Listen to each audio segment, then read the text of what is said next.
Hello friends, are के computer class में आप सभी का स्वागत है। आज की वीडियो में हम मैथ और रीजनिंग के प्रैक्टिस सेट 8 के बारे में डिस्कस करेंगे। इससे पहले 7 प्रैक्टिस सेट आ चुके हैं। यदि आपने वो वीडियो वॉच नहीं किया हुआ है तो आप उसे प्लेलिस्ट में वॉच कर सकते हैं, या प्लेलिस्ट इस वीडियो के एंड में यहाँ पे शो होगी, आप वहाँ से भी वॉच कर सकते हैं। तो आइए इस वीडियो को शुरू करते हैं। आज का पहला प्रश्न क्या है? रीता अपनी मासिक आय का 25% घर के किराए पर तथा शेष राशि का 30% भोजन पर व्यय करती है। यदि वह 5250 रुपये बचाती है तो उसकी मासिक आय कितनी है?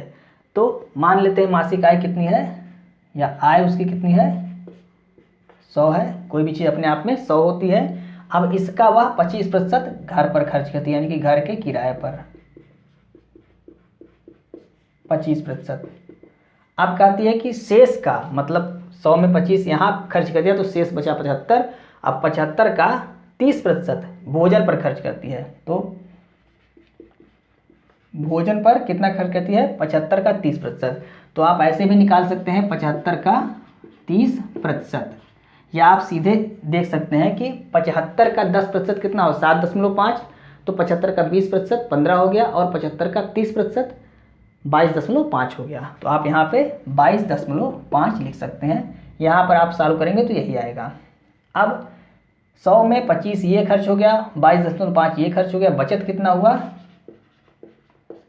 बचत हुआ उसका 25 और 22.5, यानी कि 47.5 उसका खर्च हो गया, और बचत हुआ 52.5, ये बचत हो गया। अब प्रश्न में दिया हुआ है कि 5250 रुपये बचत करती है। तो बचत की तुलना बचत से करेंगे, और निकालना क्या है? आय। तो आय से हम गुणा कर देंगे।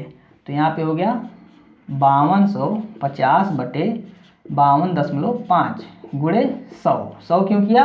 क्योंकि आय जो है वो हमको निकालना है, और आय कितना है? 100 है। तो 100 से हमने गुणा कर दिया।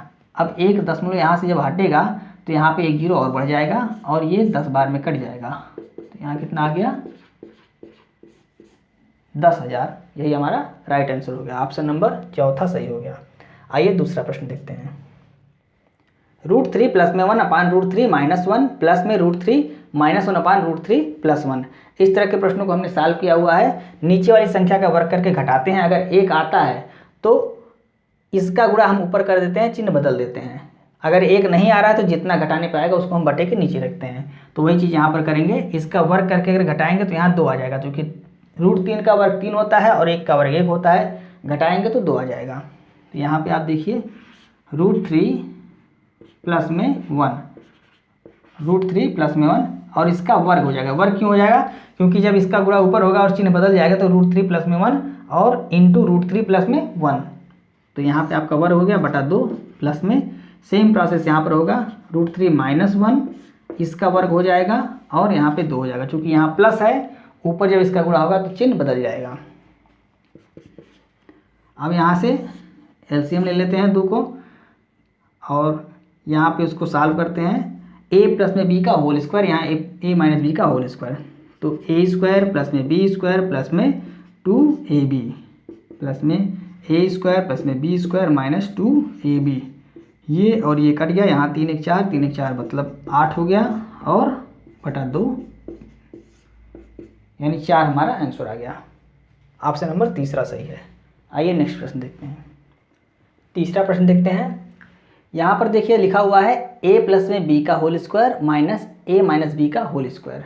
इसको जब आप सॉल्व करते हैं, और यहाँ पर a इंटू बी लिखा हुआ है, तो इसको अगर a प्लस में b का होल स्क्वायर और माइनस a माइनस बी का होल स्क्वायर, इसको अगर आप सॉल्व करते हैं, और अपान ab यही लिखा हुआ है यहाँ पे, सॉल्व करिए इसको। a² प्लस में b² प्लस में 2ab minus a² minus b² और प्लस में 2ab। अब यहाँ ये कट गया, यहाँ पे बचा कितना? 2 और 2 4ab, और नीचे ab है, तो बराबर 4ab अपान ab। ये कट गया, कितना आ गया? 4 यहाँ पे बच गया। तो वही चीज़ यहाँ पे आंसर क्या आ जाएगा? 4 आ जाएगा। ऑप्शन नंबर दूसरा सही हो जाएगा। यहाँ इसको अगर हम लिखेंगे तो थोड़ा सा समय ज़्यादा लगेगा। a प्लस में b लिखने में आसानी है, और a को हम 433 मान लेते हैं और b को हम 332 मान लेते हैं, तो सेम प्रोसेस होगा, यहाँ पे 4 आ जाएगा। तो ऑप्शन नंबर दूसरा सही है। चौथा प्रश्न देखते हैं। 2 का स्क्वायर रूट है और 3 का क्यूब रूट है। यहाँ पर 4 का स्क्वायर रूट है और 5 का क्यूब रूट है। इसमें से कौन सी सबसे बड़ी संख्या है। तो हम सबसे पहले क्या करते हैं, यहाँ पर कुछ नहीं, तो यहाँ 2 हो गया, यहाँ पर 2 हो गया, 2 3 2 3, इसका हम एलसीएम लेते हैं। तो एलसीएम का कितना हो जाएगा, 2 × 3 का एलसीएम हो जाएगा 6, ये हो गया एलसीएम। अब इसको हम कैसे लिख सकते हैं, जो √2 है इसको हम लिख सकते हैं 2^1/2, और इसको लिख सकते हैं 3^1/3, इसको लिख सकते हैं 4^1/2 और 5^1/3। अब क्या करते हैं, जो एलसीएम आया इससे सभी के पावर में हम गुणा कर देते हैं। तो पावर में हम गुणा करेंगे इंटू 6 इंटू 6 इंटू 6 और इंटू 6। तो 2 3 6 हो गया, 3 दूनी 6 हो गया, 2 3 6 हो गया और 3 दूनी 6 हो गया, मतलब 2 पर पावर 3 हो गया, यहाँ 3 पर पावर 2 हो गया, 4 पर पावर 3 हो गया और 5 पर पावर 2 हो गया। अब 2 पर पावर 3 मतलब 8 और 3 पर पावर 2 मतलब 3 3 का 9, 4 चौके 16 चौका 64 और 5 बचे 25। अब देख लीजिए कौन सी संख्या बड़ी है, तो 64 बड़ी है, मतलब 4^1/2, मतलब आपका कौन सा संख्या बड़ी है, √4। तो ऑप्शन नंबर दूसरा आपका सही हो गया। आइए नेक्स्ट प्रश्न देखते हैं। 5वां प्रश्न देखते हैं। किसी कक्षा में 40 छात्रों का औसत भार 60 किलोग्राम है। जब कक्षा में 10 नए छात्र शामिल होते हैं तो औसत भार 64 किलोग्राम हो जाता है। यदि 5 नए छात्रों का औसत भार 72 किलोग्राम है तो शेष 5 नए छात्रों का औसत भार किलोग्राम में ज्ञात करें। अब यहाँ पे देखिए 60 पहले था और जब 10 नए शामिल होते हैं तो कितना हो जाता है, 64 किलोग्राम हो जाता है, मतलब 4 किलोग्राम की वृद्धि होती है औसत में। तो हम 10 नए छात्रों का औसत भार सीधे निकालते हैं। 10 नए छात्रों का औसत बराबर 60 पहले था तो 60 तो रहेगा ही, प्लस क्योंकि वृद्धि हो रही कितने की, औसत में 4 की वृद्धि हो रही है, तो प्लस 4 की वृद्धि औसत में हो रही है, मतलब प्रत्येक में 4 की वृद्धि हो रही है। तो छात्र कितने हैं, 40 पहले थे और 10 बाद में आ गए, कुल मिला के 50 छात्र हो गए और 50 में 4 4 की वृद्धि होगी, मतलब 50 × 4। और औसत निकालना है तो 10 से हम क्या करेंगे, यहाँ पे भाग भी देंगे, ये कट गया, 5 × 20, यानी कि आ गया कितना, 80। ये 10 नए छात्रों का औसत आ गया 80। अब अगर इनका योगफल हम निकालते हैं तो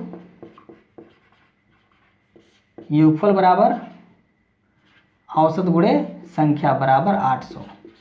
ये हो गया 10 नए जो छात्र आए हैं उनका योगफल, किस चीज़ का योगफल, औसत भार का योगफल। तो ये हो गया हमारा 800। अब कह रहा है 5 नए छात्रों का औसत भार कितना है, 72 किलोग्राम है। तो इनका योगफल निकाल लेते हैं।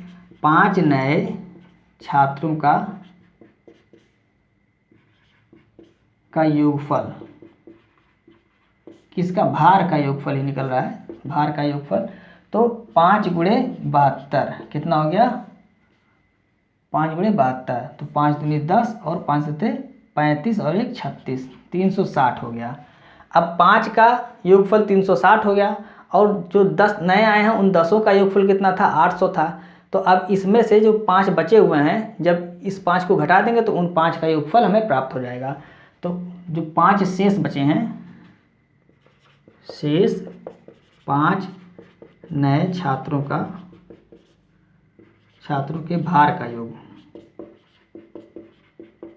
योग बराबर कितना हो गया, 800 - 360 बराबर कितना हो गया, 440। अब ये आ गया पांचों का योगफल और औसत हमसे पूछ रहा है कि 5 नए छात्रों का औसत क्या है।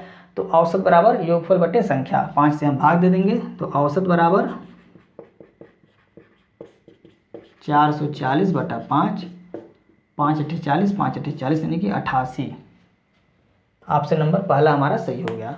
ये हम लिख के आपको समझा रहे हैं जिससे आपको समझ में आ जाए। आप सीधे यहाँ इसको बिना लिखे भी सॉल्व कर सकते हैं, हमें लिखना पड़ता है क्योंकि हम आपको समझाते हैं, आपको अच्छी तरीके से समझ में आ जाए। तो ऑप्शन नंबर पहला राइट आंसर। आइए नेक्स्ट प्रश्न देखते हैं। 6वां प्रश्न देखते हैं। दिए गए विकल्पों में से संबंधित शब्द का चयन करें। तो खराब जिस प्रकार अच्छा से संबंधित है उसी प्रकार खानाबदोश किससे संबंधित होगा, हमें इसमें से बताना है। तो खानाबदोश का मतलब होता है जिसका कोई ठिकाना ना हो या बेघर। तो इसका उल्टा क्या हो जाएगा, आबाद। ऑप्शन नंबर पहला सही हो जाएगा। इसे सेटल्ड भी कहते हैं, सेटल्ड भी इसे कहा जाता है इंग्लिश में। तो ऑप्शन नंबर पहला सही हो गया। 7वां प्रश्न देखते हैं, यदि METERIAL मटेरियल को SZLREKZH के रूप में कूटबद्ध किया जाता है तो EQUATION इक्वेशन को कैसे कूटबद्ध किया जाएगा। तो सबसे पहले इनका रिलेशन हम देखते हैं, METERIAL और यहाँ पे है SZLREKZH। अब यहाँ पे इसका 13, 1, 20, 5, 18, 9, 1 और 12। यहाँ पे इसका 19, 26 और 12, आर का 18, 5, 11, 26 और 8। ये हो गया, हमने कोड सबका लिख लिया। अब देखिए यहाँ पे आपको रिलेशन दिख रहा है, 13 से 12 हो गया -1, 20 से 19 हो गया -1, 1 से Z हो गया -1, यहाँ पे -1 हुआ। अब यहाँ पे देखिए R को इधर लिख दे रहा है और E को इधर लिख दे रहा है। फिर क्या कर रहा है, L में आपका 12 है, 1 घटा के 11 हो गया, I में 9 है, 1 घटा के 8 हो गया और यहाँ पे 1 घटा के Z हो गया। बस यही प्रोसेस करना है आपको। यहाँ पे इक्वेशन EQUATION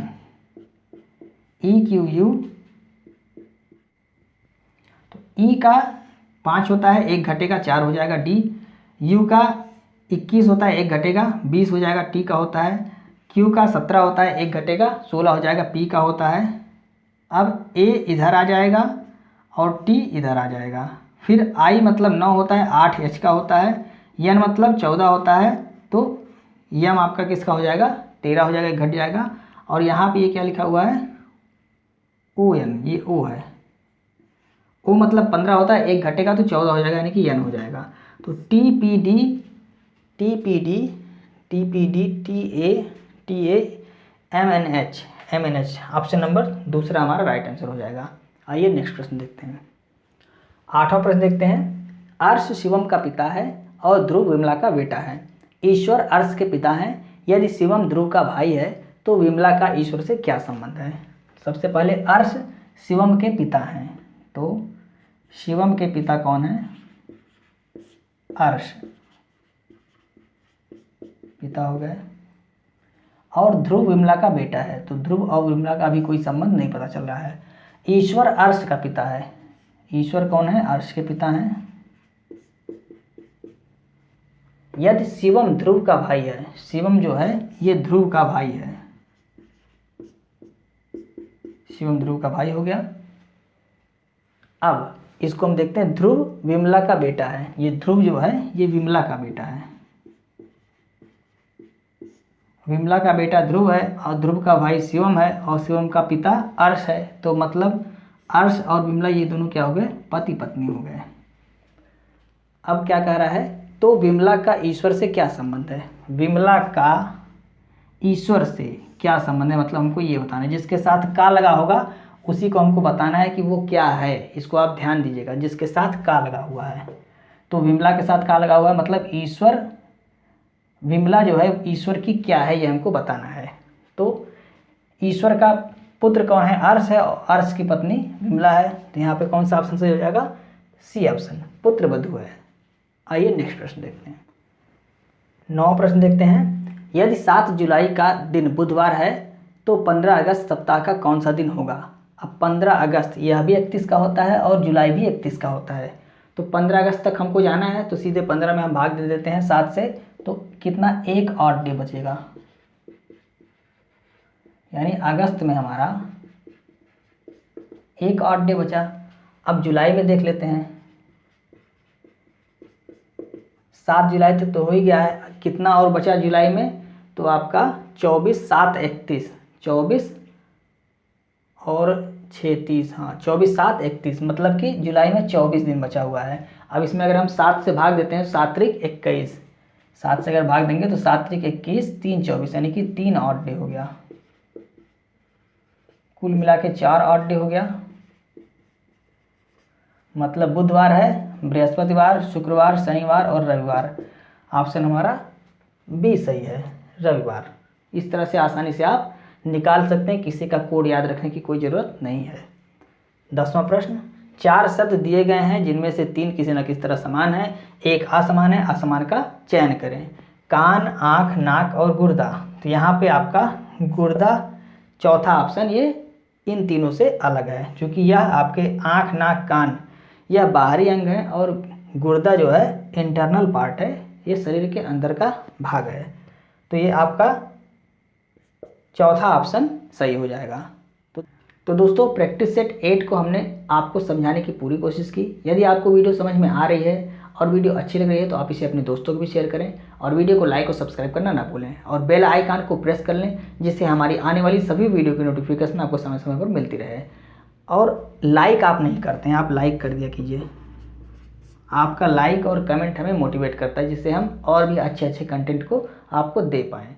तो दोस्तों मिलते हैं नेक्स्ट वीडियो में। जय हिंद।